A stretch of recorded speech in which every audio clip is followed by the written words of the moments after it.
Hello नमस्कार दोस्तों, कैसे हैं आप लोग। आशा करते हैं आप लोग अच्छे होंगे। आज हम बात करने वाले हैं एसएससी जीडी के नॉर्मलाइजेशन के बारे में। जैसे कि आप जानते हैं कि एसएससी जीडी का फॉर्म निकल चुका है, तो एसएससी जीडी का नॉर्मलाइजेशन के बारे में इसलिए हम बात कर रहे हैं क्योंकि अभी से आप क्या कीजिएगा कि आप अपना सिलेबस कंप्लीट कीजिएगा, साथ में आप मॉक टेस्ट दीजिएगा। क्या दीजिएगा?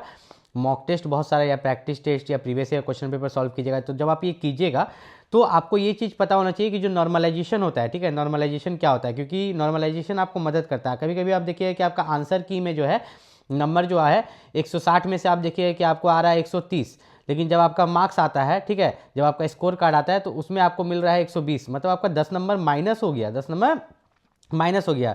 तो ये कैसे होता है मैं आपको इस वीडियो में बताने वाला हूँ कि एसएससी जीडी में जो है आपका नॉर्मलाइजेशन किस तरीका से होता है। तो मेनली अगर बात करें तो एसएससी जीडी में जो नॉर्मलाइजेशन है दो तरीका से होता है। एक आपका होता है इजी शिफ्ट और हार्ड शिफ्ट पर, दूसरा होता है कि आपने कितने नंबर क्वेश्चन सही किए या गलत किए। तो ये दोनों तरीका क्या होता है मैं इस वीडियो में आपको बताने वाला हूँ। तो अगर आप भी एसएससी जीडी का फॉर्म भरने वाले हैं तो इस वीडियो को ध्यान से जरूर देखिएगा, ठीक है। और साथ ही साथ मैं आपको ये भी बताऊंगा कि आपका जो पोस्ट प्रेफरेंस है, ठीक है, एसएससी जीडी में पोस्ट प्रेफरेंस आपको क्या देना चाहिए। उससे पहले मैं बता दूं कि अगर आप एसएससी जीडी की तैयारी कर रहे हो, एसएससी जीडी में अच्छा मार्क्स लाना चाहते हो, तो एसएससी जीडी की तैयारी के लिए मैं आपके लिए लेके आ गया हूँ एडुका जोन का बेस्ट बुक, ठीक है।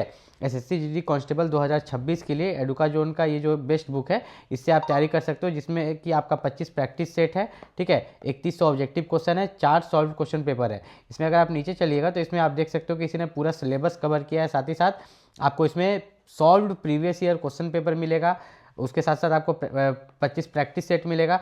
अब एसएससी जीडी कांस्टेबल का जो ये आपका यहाँ पर आप देख रहे हो, इसमें सबसे खास बात क्या है कि जो आपका 80 क्वेश्चन के बाद आपको जो आंसर मिलता है वो तो सभी बुक में मिलता है, लेकिन इस बुक में एडुका जोन का जो ये बुक है इसमें आपको डिटेल में आंसर मिलता है, ठीक है, डिटेल में आंसर मिलता है। आपको किसी टीचर की जरूरत नहीं, जैसे 1 का सी क्यों होगा, 2 का डी क्यों होगा, डिटेल में आंसर दिया गया। आप बहुत आराम से एडुका जोन की इस बुक से एसएससी जीडी कांस्टेबल 2026 की तैयारी कर सकते हो। अब ये बुक दिखता कैसा है, ठीक है, तो एडुका जोन का ये बुक कुछ इस तरीका से दिखता है एसएससी जीडी कांस्टेबल का। तो अगर आप एसएससी जीडी कांस्टेबल की तैयारी कर रहे हो तो एडुका जोन का ये बुक ऑर्डर कर सकते हो। इसका लिंक वीडियो के डिस्क्रिप्शन में दिया गया है, वहाँ से जाके आप ऑर्डर कर सकते हो। इसका कॉम्बो पैक भी है जिसे आप ऑर्डर कर सकते हो। वीडियो के डिस्क्रिप्शन में फ्लिपकार्ट, अमेजॉन, ठीक है, और इसका जो एडुका जोन का वेबसाइट है सभी का लिंक दिया गया है, वहाँ से जाके आप चेकआउट कर सकते हो और परचेस कर सकते हो। अब हम बात करते हैं एसएससी जीडी के बारे में कि नॉर्मलाइजेशन के बारे में हम क्या बात कर रहे थे। देखिए, सबसे पहले इजी शिफ्ट और हार्ड शिफ्ट पर कैसे नॉर्मलाइजेशन होता है नॉर्मल में समझा देता हूँ। इजी शिफ्ट और हार्ड शिफ्ट का मतलब होता है कि आपका जो एग्जाम हुआ था, ठीक है, एसएससी जीडी का मान लीजिए आपका जो एग्जाम होगा उसमें जो क्वेश्चंस थे, ठीक है, मान लो कि आपका क्वेश्चन जो है वो इजी आया होगा और यहाँ पर क्वेश्चन हार्ड आया होगा, तो इसलिए उसको इजी शिफ्ट और हार्ड शिफ्ट बोलते हैं, सीधा सा बात। अगर इजी शिफ्ट है तो आपका मैक्सिमम जो है, ठीक है, मैक्सिमम 10 नंबर तक बढ़ेगा। हार्ड शिफ्ट में मैक्सिमम आपका 20 नंबर तक बढ़ता है। कितना? फ्री में आपको मिलता है इतने नंबर, 20 नंबर तक, ठीक। अब यहाँ पर एक्यूरेसी का खेला क्या होता है, ठीक है, एक्यूरेसी का यहाँ पर क्या दिक्कत होता है, प्रॉब्लम होता है, मैं आपको बताता हूँ। टोटल आपके पास 80 क्वेश्चन है। कितने? टोटल आपके पास 80 क्वेश्चन है।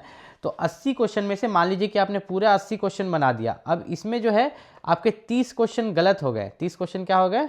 गलत हो गए। तो आपकी एक्यूरेसी कितनी रही? आपने 80 क्वेश्चन में से 30 क्वेश्चन तो गलत कर दिया, बनाया तो पूरा 80 का 80, ठीक। तो आपने यहाँ पर बनाया 50 क्वेश्चन, तो 50 क्वेश्चन सही के लिए आपको मिलना चाहिए 100 मार्क्स, लेकिन 100 मार्क्स नहीं मिलेगा क्योंकि जो 30 क्वेश्चन आप गलत किए हैं तो इसका नेगेटिव कटेगा, ठीक है। नेगेटिव मार्किंग अगर देखें तो 0.25 है, मतलब 4 क्वेश्चन गलत करने पर 1 मार्क्स कटता है। और आपने कितने क्वेश्चन गलत किए? 30 क्वेश्चन, ठीक है।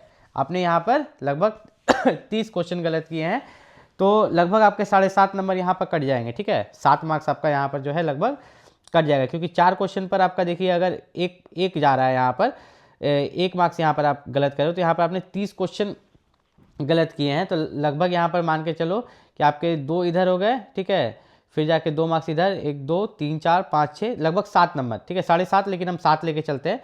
तो 100 मार्क्स में से 7 मार्क्स तो ऐसे ही चला जाएगा, तो आपको यहाँ पर जो हो जाएगा 93 मार्क्स। अभी इस 93 मार्क्स में डिपेंड करेगा कि आपका एग्जाम इजी शिफ्ट में पड़ा था कि हार्ड शिफ्ट में पड़ा था।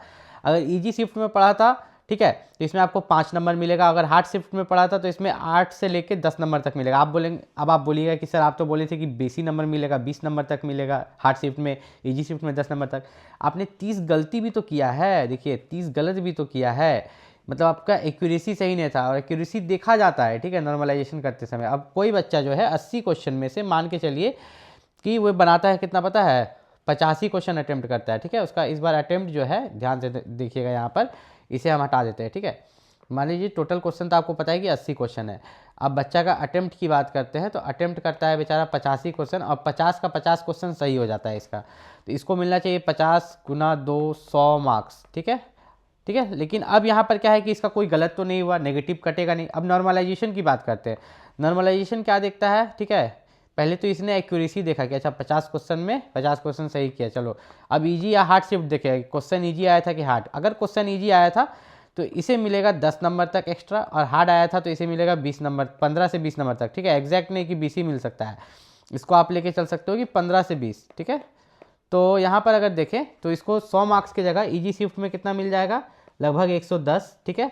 और हार्ड शिफ्ट में यहाँ पे इसे कितना मिल जाएगा, हार्ड शिफ्ट में यहाँ पर 100 मार्क्स की जगह या तो 115 मिलेगा या तो 120 मार्क्स मिलेगा। मतलब नॉर्मलाइजेशन में इनी हाउ मैंने देखा है, मैंने तो बहुत सारे ऐसे बच्चों को देखा है ना जिसका 40 क्वेश्चन गलत है तब भी उसको +3 मार्क्स एक्स्ट्रा मिल गया है। यहाँ पर देखिए एसएससी जीडी में एक चीज़ का खास ख्याल रखिएगा कि अगर आप तैयारी कर रहे हैं यहाँ पर, तो यहाँ पर जो है आपका इंग्लिश या हिंदी जो ऑप्शन दिया गया है ना, तो इसे आसान मत समझिएगा, सोच समझ के चूज़ कीजिएगा। अगर आपने मतलब हिंदी मीडियम से पढ़ा है, हिंदी मजबूत है तो हिंदी चूज़ कीजिएगा, हिंदी के ही 20 क्वेश्चन मिलेंगे। इंग्लिश मीडियम से पढ़ा है तो इंग्लिश चूज़ कीजिएगा, इंग्लिश के 20 क्वेश्चन मिलेंगे, ठीक है।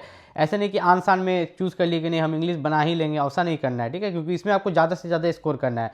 फिर आपका मैथमेटिक्स हो गया, जनरल अवेयरनेस हो गया। देखिए जनरल अवेयरनेस एक ऐसा सेक्शन है जिसमें हर बच्चा टिक नहीं कर पाता 20 में 20 क्वेश्चन, तो यही आपका स्कोरिंग सब्जेक्ट हुआ। इसमें अगर आप ज़्यादा मेहनत कीजिएगा तो आप ज़्यादा स्कोर कर सकते हैं।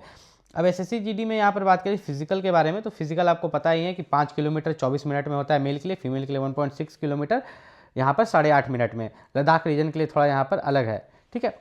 अब यहाँ पर अगर बात करें तो एक चीज़ आप यहाँ पर देख रहे होंगे कि हाइट को लेके एक कमेंट आया था कि मेरा हाइट जो है मेल कैंडिडेट है 170 सेंटीमीटर नहीं है, 168 सेंटीमीटर। देखिए अगर आपका हाइट 1 सेंटीमीटर भी कम होगा, आप मेल हो या फीमेल हो, जैसे फीमेल का 157 दिया है, अगर 1 सेंटीमीटर भी आपका हाइट कम होगा तो आपको रिजेक्ट कर दिया जाएगा, ठीक है। ये जनरल कैंडिडेट के लिए हाइट है, किसके लिए, आपका जनरल कैंडिडेट के लिए हाइट है। आपका जनरल हो गया, ओबीसी हो गया, ईडब्ल्यूएस लोग के लिए हो गया।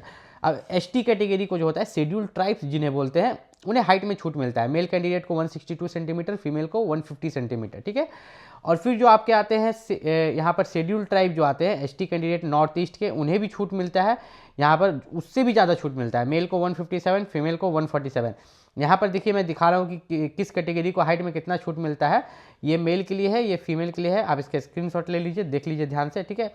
अब उसके बाद अगर हम बात करें एसएससी जीडी, तो एसएससी जीडी में देखिए मेडिकल बहुत अच्छा खासा होता है, ठीक है। आपका जो मेडिकल एग्जामिनेशन होता है, तो आपको अगर किसी तरह का जैसे पाइल्स का प्रॉब्लम है, ये सब है, तो आप एसएससी जीडी का फॉर्म ना भरें, क्योंकि ये सब में आपको वहाँ दिक्कत हो सकता है। आपको दौड़ना, धूपना, भागना है, तो 100% है कि आपको मेडिकल में इस चीज़ को लेकर ये लोग रिजेक्ट कर सकते हैं। इस चीज़ का आपको खास ध्यान रखना है। साथ ही साथ यहाँ पर अगर हम बात करें तो एसएससी जीडी में बहुत बच्चों का डाउट ये रहता है ना कि सर जब यहाँ पर आपका मान लीजिए कि आपने मार्क्स लाया, ठीक है, 160 में से आपने लाया, बहुत अच्छा मार्क्स लाया 130, वाह बहुत अच्छी बात। अब वहाँ क्या हुआ कि आपका जो कटअप गया आपके स्टेट के लिए, आपके लिए, ठीक है, आपने आपका कैटेगरी के लिए आपने 130 नंबर लाया, कटअप जो गया 122 गया। तो बोले यार साला कटअप से हम 8 नंबर ज़्यादा लाए हैं, कटअप 122 से गया, क्या बोलते हैं, देखिए ध्यान से समझिए, कटअप जो है 122 से गया, कटअप से हम 8 नंबर ज़्यादा लाए हैं, आप 130 लाए हैं, कितना, 130, बहुत खुशी की बात है। अब आपको फिजिकल के लिए बुलाया गया, ठीक है, आप फिजिकल के लिए गए, ठीक है। अब फिजिकल के लिए जाने के बाद फिर जब वापस डीवीएन मेडिकल ये सब होता है तो एक फाइनल मेरिट लिस्ट होता है, ठीक है, ध्यान से समझिएगा, आप भी इस चीज़ का नाम सुने होंगे, मेरिट लिस्ट बन के आता है।